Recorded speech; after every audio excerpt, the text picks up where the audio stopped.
नमस्कार दोस्तों, मेरा नाम है परवीन शर्मा और आप देख रहे हैं परवीन शर्मा एडवाइस चैनल। दोस्तों, आज का जो विषय है काफ़ी महत्वपूर्ण है और आज के विषय में हम बात करेंगे जो हमारे शरीर में कई प्रकार की बड़ी बीमारी हो जाती हैं जिनका खर्चा लाखों रुपए में होता है। कुछ लोग तो वास्तव में ही बीमार होते हैं और वास्तव में ही उनको वो बीमारी होती है जो डॉक्टर्स बताते हैं। परंतु मेरा एक आपसे कहना है, जब तक कोई अच्छा सर्टिफाइड डॉक्टर्स आपकी किसी भी बीमारी को क्लियर ना करें या आपके अंदर कुछ ज़्यादा अधिक सिम्टम नहीं आ रहे हैं उस बीमारी के, जैसे कि लीवर की बीमारी है या किडनी की बीमारी है या हार्ट की है या कोई भी अन्य बीमारी है जिनको हम बड़ी बीमारियों में गिनते हैं, तो मैंने एक चीज़ देखी है कि लोगों को कई बार ऐसा पता लगा है कि अल्ट्रासाउंड कराया, उसमें आ गया जी हमारा तो लीवर ख़राब है या फैटी लीवर है, ग्रेड 1 है। ठीक है, वही अल्ट्रासाउंड कहीं और जगह से कराया तो पता लगा लीवर तो नॉर्मल है, इसमें तो कोई फैटी नहीं है, ये ठीक है। तो अलग अलग जगह की अलग अलग रिपोर्टें आ जाती हैं। कई बार ऐसा होता है कि आपका लीवर फैटी है और उसमें अल्ट्रासाउंड में आ गया फैटी नहीं है। तो एक डॉक्टर की रिपोर्ट पर जब तक कोई बड़ी बीमारी आपको आ जाए तो उस पर विश्वास ना करें, हमेशा सेकंड ओपिनियन ले लें, सेकंड डॉक्टर्स को दिखा लें, कम से कम 2 या 3 डॉक्टरों को दिखा लें और 2 लैब से कम चेकअप करवाएं, तब जाकर के अपनी बीमारी को फाइनल माने और उसके बाद किसी अच्छे डॉक्टर से ट्रीटमेंट लें जो उस बीमारी का स्पेशलिस्ट हो। क्योंकि आजकल बड़ा गड़बड़ घोटाला चल रहा है डॉक्टरों में भी।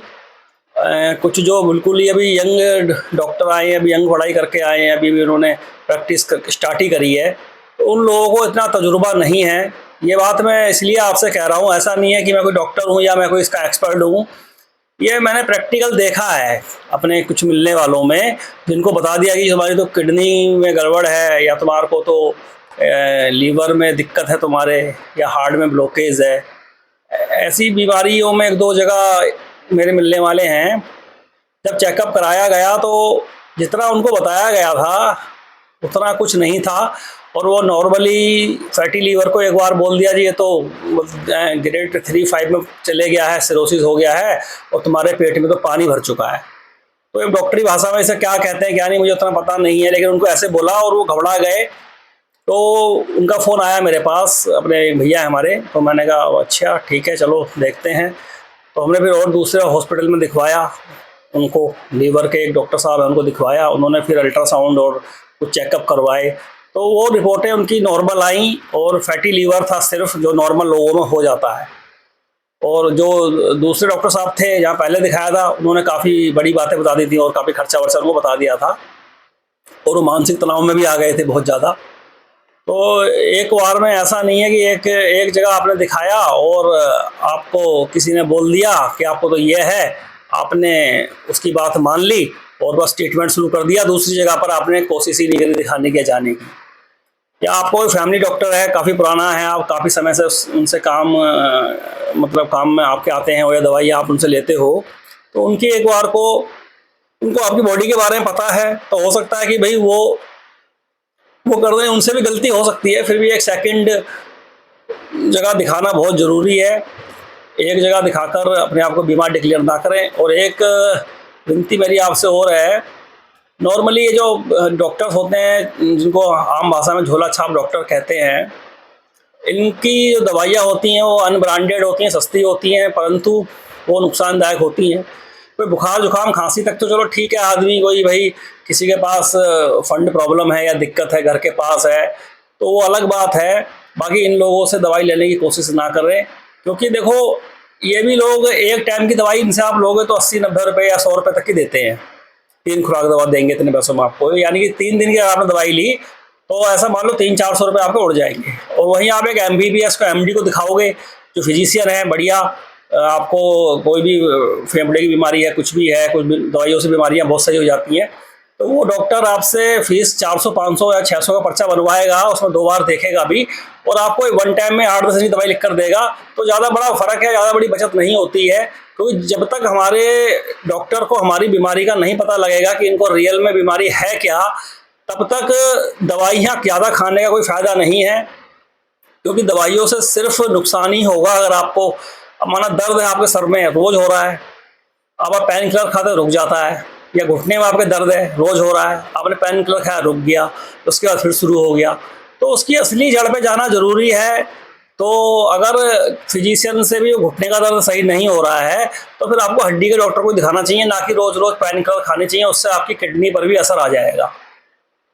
ये मेरे को एक आम जानकारी है, और ऐसा नहीं है कि मैं कोई डॉक्टर हूँ या मेरा कोई डॉक्टरी का काम है, परंतु इतनी जानकारी एक आम व्यक्ति को होना जरूरी भी है, चाहे वह भले ही डॉक्टर नहीं भी है, क्योंकि इतनी अगर जानकारी उसको आम आदमी को नहीं होगी तो उसके परिणाम उसके लिए अच्छे नहीं होंगे।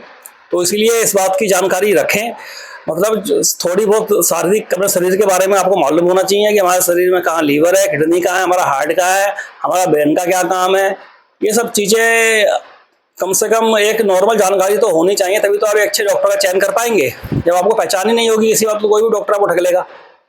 हालांकि सभी डॉक्टरों की मैं यह बात नहीं कर रहा हूँ, 90% डॉक्टर तो ठीक ही है, 10-20% डॉक्टर हैं जो कि सिर्फ पैसे के अलावा और कुछ नहीं सोचते हैं।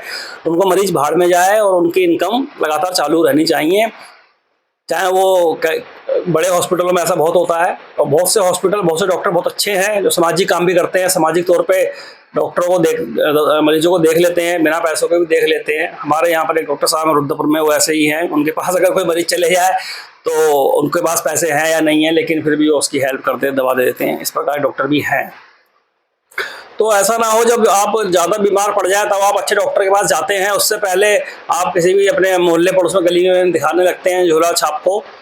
तो वो जो डॉक्टर होते हैं ये कंपाउंडर टाइप होते हैं, ये लोग छोटे डॉक्टर, इनको इंजेक्शन लगवाने के लिए तो ठीक है, चलो कोई भी डॉक्टर ने लिख दिया इंजेक्शन, अब वो आपको कहाँ हॉस्पिटल पहुँच जाओगे, इनसे लगवा लिया, एक अलग मैटर है। लेकिन इन लोगों पर ज़्यादा विश्वास नहीं है करके दवाई ना लें, क्योंकि जब आप ज़्यादा बीमार पड़ते हैं तो ये लोग हाथ खड़े कर देते हैं तुरंत ही, और कहते हैं कि जाओ भाई किसी अच्छे अस्पताल में ले जाओ। तो उस समय कंडीशन होती क्या है, फिर वो वहाँ पर सही से कंट्रोल नहीं हो पाता है, और इसमें कई बार आदमी की मृत्यु भी हो जाती है। तो दवाइयों का चयन बहुत सोच समझ के करें डॉक्टरों का, क्योंकि डॉक्टर ही को पता है कि कौन सी बीमारी में कौन सी दवाई काम करेगी। अपनी इच्छा के अनुसार दवाइयाँ ना खाएं। लोग अक्सर क्या करते हैं, मेडिकल पर गए, उसको मेडिकल वाले को, केमिस्ट को बता दिया कि भाई मुझे बुखार आ गया है, खांसी है, जुकाम है, मेरे सर में दर्द है, आँख भारी है, शरीर भी बड़ा भारी भारी हो रहा है। उसने 2-4 दवाइयाँ आपको चेप दी, लाओ दे दो 100 रुपये 150 रुपये, और 3 खुराक दवाइयाँ खा लेना, और कई बार आप सही हो भी जाते हैं। परंतु सही होने के बाद फिर वो वायरस जो बॉडी के अंदर है, जो बिगड़े हुए हैं, वो थोड़ा दिन फिर स्टार्ट हो जाते हैं। तो जो प्रॉपर ट्रीटमेंट चाहिए था उस बीमारी के लिए वो तो मिला ही नहीं।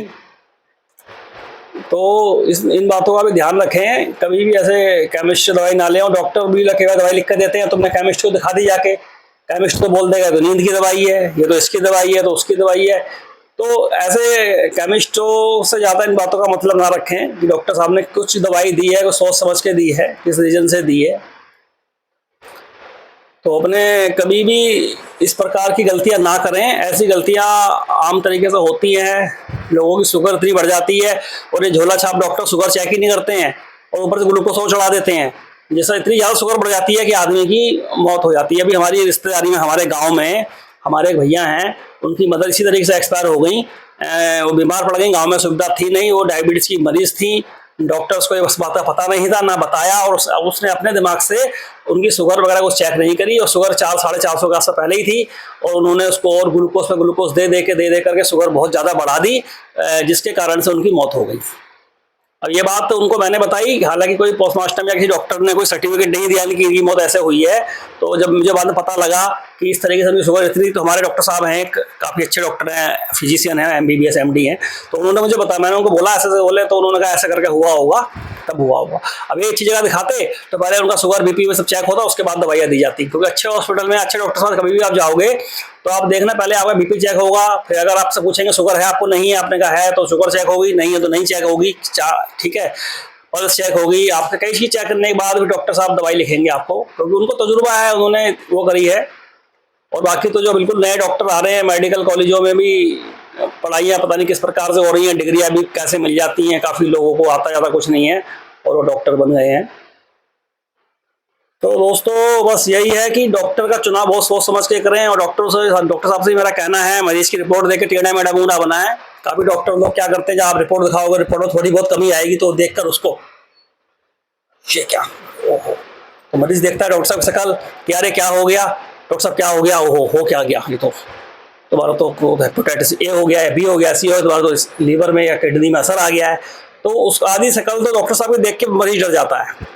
तो डॉक्टर साहब से मेरा कहना है कि इस तरीके का कोई मरीज की रिपोर्ट गलत भी हो तो उसको ज़्यादा देख के उसको और ना डराएं, ताकि ठीक है। और बस यही है, जो जानकारियाँ एक आम आदमी को होनी चाहिए डॉक्टर के बारे में या इन चीज़ों के बारे में, वो आपको भी होनी चाहिए। ऐसा नहीं है कि हर आदमी डॉक्टर बन जाए, लेकिन कुछ कॉमन जानकारी होनी चाहिए, खासकर बड़ी बीमारियों की। जो भी बड़ी बीमारी हो तो एक डॉक्टर के विश्वास पे उस बीमारी को ना माने।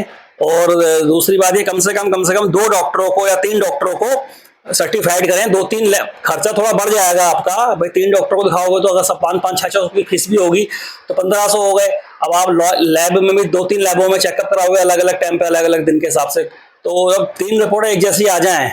ये मैं बड़ी बीमारी की बात कर रहा हूँ, तो मैं सर्दी जुकाम बुखार की बात नहीं कर रहा हूँ जिसमें बहुत किडनी क्रिएटिन बढ़ गया है या उसको डायलिसिस पे जाने की जरूरत है।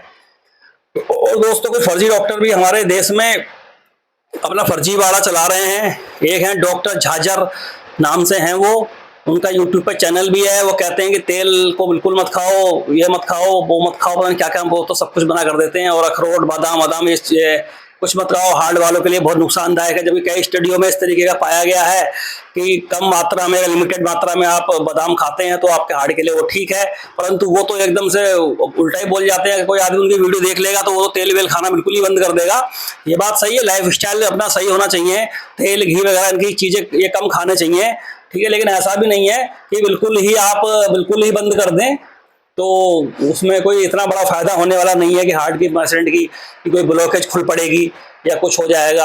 अगर किसी के बॉडी में हार्ट में 90% ब्लॉकेज है तो वो ये मान के चले उसका सिर्फ एक ही इलाज है, स्टेंट या तो डॉक्टर डालते हैं या फिर बाईपास सर्जरी से उसका इलाज होता है। इसके अलावा उसका कोई और इलाज नहीं है। वो गर्म पानी के टब में लेटा देते हैं। ये सब का सब फालतू फर्जी है। इन्होंने एक तरीका बना रखा है पैसे कमाने का कि इतनी डिग्री पे हम ब्लॉकेज खोल देंगे, या ये क्रेटिन इतना बढ़ गया है, किडनी में डायलिसिस हो रही है, आपके डायलिसिस नेचुरल डायलिसिस कर देंगे और आपकी किडनी ठीक हो जाएगी बिना किसी चीज़ के। तो अगर किडनी आपकी पूर्ण रूप से खराब हो चुकी है तो किडनी का कोई इलाज नहीं है, उसको बस आप डायलिसिस ही कराते रहिए, या फिर उसका प्लांटेशन है। किडनी को मतलब कोई दूसरा व्यक्ति किडनी दे देता है, आपके फैमिली का हो या कैसे भी हो। इसके अलावा उसका फिर कोई और दूसरा इलाज नहीं है। आप इस चक्कर में कभी भी ना पड़े कि 2-4-5-10 लाख रुपए आप अपने बर्बाद कर रहे हैं और उसके बाद आपका मरीज भी चले जाएगा, क्योंकि ऐसा कोई इलाज नहीं है हमारे मेडिकल साइंस में जो कि किडनी पूरी 100% या 90% तक खराब हो चुकी है और वो रिकवर करके ठीक हो जाए। यह होना संभव नहीं है, और ये बिल्कुल ही संभव नहीं है। जो भी डॉक्टर्स आपसे ऐसी बात कहते हैं, पहले तो जो अच्छा डॉक्टर है मेडिकल का, एलोपैथिक का, फिजिशियन या सर्जन होते हैं, बात कभी बोलेगा ही नहीं कि इसको हम ऐसे करके सही कर देंगे। उसका तो बस अगर ऐसे सही हो जाती तो लोग तो पागल है जो डायलिसिस करा रहे हैं, जाके रोज पैसे देते हैं 2500-3000 रुपये एक टाइम के। हफ्ते में 1 बार होता है, किसी का 2 बार होता है। डॉक्टर ही पागल हैं जो पानी निकालते हैं उनके डायरेक्ट, वो तो फिर सीधे दवाई से सही ना कर दें। ऐसी कोई दवाई दोस्तों नहीं है। ये बात एक आम आदमी आपको बता रहा है, डॉक्टर तो बहुत कुछ बता सकते हैं इसके बारे में, वो तो इसके ज्ञाता हैं। वो तो क्या मुझे इतना मालूम है, डॉक्टरों को कितना मालूम होगा, आप खुद लगा लो इस बात का। ऐसी ब्लॉकेज है, ब्लॉकेज की कोई भी ऐसी दवाई नहीं बनी है जो दवाई से आपकी ब्लॉकेज खुल जाए। ये अलग बात है, दवाइयों से आप लंबे टाइम तक जीते रहे, आपको ऐसी दवाई दे खून पतला करने वाली, अगर उसमें कोई फायदा मिलने वाला हुआ ब्लॉकेज में, तो इन जो ये अपने फर्जी बाबा लोग हैं जो दावे करते हैं बड़े बड़े, इनकी दवाइयों से कुछ नहीं होने वाला है। आपके लाइफ स्टाइल बदलने से तो कुछ फर्क आ सकता है, परंतु इनकी दवाइयों से कोई फर्क नहीं आएगा, आपको उनसे उल्टा नुकसान होगा। और सबसे बड़ा जो नुकसान दोस्तों होगा वो होगा आपका पैसों का नुकसान। और वो पैसा आपसे कोई गरीब आदमी 10,000 रुपये मांगेगा ना, आप दोगे नहीं, उसको दे के बोलोगे नहीं। लेकिन वहाँ पर आप उनकी बातों में आके, उनके नकली चैलेंजों में आके आप उन्हें लाखों रुपये दे देते हैं, और साथ में आपका मरीज बचता भी नहीं है। तो फिर सिर्फ रह जाता है पछताना। तो दोस्तों ये एक अवेयरनेस वीडियो है, ये सिर्फ इसलिए बनाई गई है कि हर आदमी डॉक्टर नहीं बन सकता, ना हर आदमी एक ही काम कर सकता है, लेकिन हमारे शरीर के बारे में, कुछ चीज़ों के बारे में हमको एक जानकारी होनी चाहिए ताकि लोग हमें पागल ना बना सकें, क्योंकि हज़ारों लोग पागल बन रहे हैं इन चीज़ों के चक्कर में, और वो अपने घर बनने हैं, उन्होंने जगह जगह में सेंटर खोल लिए हैं और उल्टे सीधे दावे ये लोग कर रहे हैं, बहुत गलत दावे कर रहे हैं। आप चाहो तो टप खरीद लो उनसे, 1.5 लाख का कितने का देते हैं, उसमें पानी गर्म डाल लो, ये कर लो वो कर लो, कुछ नहीं है। गर्म पानी और ठंडे पानी पीने से कुछ नहीं होता है, बस गर्म पानी पीने से आपके गले में कोई प्रॉब्लम है या कोई इन्फेक्शन है उसमें तो आपको फायदा मिलेगा, बाकी ऐसा नहीं है कि आप गर्म पानी पियोगे तो आपको दुनिया की भर की बीमारियां ही नहीं होंगी, ऐसा कुछ नहीं है। पानी शुद्ध होना चाहिए, उसके अंदर गलत तरीके के कोई केमिकल नहीं होने चाहिए। बाकी पानी ठंडा पिए गर्म पिए, आपको कोई इससे फर्क नहीं पड़ने वाला है। बस गले की अगर प्रॉब्लम है तो आप गर्म पानी पिए, बाकी गर्म पानी पीना अच्छी बात है, ऐसा नहीं है कि अच्छी बात नहीं है। खाना खाने के 1 घंटे के बाद पानी पिए, खाना खाने से 1 घंटे या आधे घंटे पहले पानी पी लें, ये सब चीज़ें ठीक हैं, इसमें कुछ गलत नहीं है, आयुर्वेदिक में भी ये सब लिखा है। लेकिन इन डायलिसिस वाले बाबाओं से बचें, नेचुरल जो डायलिसिस करवाने की बात करते हैं, आपको झूठ बोलते हैं, ब्लॉकेज खोलने की बातें करते हैं, ऐसे फर्जी डॉक्टरों से बचें। बहुत सारे डॉक्टर यूट्यूब पर भी हैं जो इस तरह की गलत जानकारी दे रहे हैं, ठीक है। और बहुत सारे डॉक्टर हैं अच्छे काफ़ी, एक डॉक्टर नवनीत कारोला जी हैं, वो बहुत अच्छे डॉक्टर हैं, उनकी वीडियो अच्छी होती है, मैंने भी देखी है कई बार। तो ऐसे व्यक्तियों से दवाई लें और इन लोगों से सलाह लें, और उनका समझो उनकी दी हुई जानकारियाँ ये हैं जो मैं आपको थोड़ी बहुत बता पा रहा हूँ। बाकी मेरे एक दोस्त मित्र हैं मेरे, MBBS MD हैं, वो मुझे बताते रहते हैं। और बाकी पढ़ा लिखा इंसान जब होता है तो ऐसा नहीं है उसको मेडिकल साइंस के बारे में थोड़ी बहुत जानकारी होती है। दोस्तों वीडियो बहुत लंबी हो चुकी है, अब यहाँ पर मैं अपने शब्दों को विराम देता हूँ। और ये वीडियो एक आम आदमी के लिए है, डॉक्टरों के लिए नहीं है। आम आदमी इसको आराम से देखें, और डॉक्टर भी देख सकते हैं कि यहाँ पे एक आम आदमी को इतनी जानकारी है, तो जो अच्छे डॉक्टर हैं उनके लिए खुशी की बात है ये। और बाकी जो इंसान को पागल बनाने वाले डॉक्टर हैं, पैसा ठगने वाले डॉक्टर हैं, उनके लिए तो ये वीडियो बहुत बुरी लगेगी। वो लोग, उनको तो समझो बहुत गुस्सा आएगी इस वीडियो को देखकर। लेकिन सच्चाई मैं तो बोलूँगा, सच्चाई बोलने में कोई मुझे तकलीफ नहीं है, क्योंकि मैं नहीं चाहता कि लोग बर्बाद हों और उनको उससे एक पैसे का फ़ायदा ना हो और अपने लाखों रुपये को बर्बाद कर दें, तो ये गलत है। दोस्तों ये वीडियो आपको अगर कुछ हेल्प करे या किसी को भी हेल्प करे तो उसको शेयर कर दें, सब्सक्राइब कर दें इस चैनल को और लाइक कर दें। नमस्कार।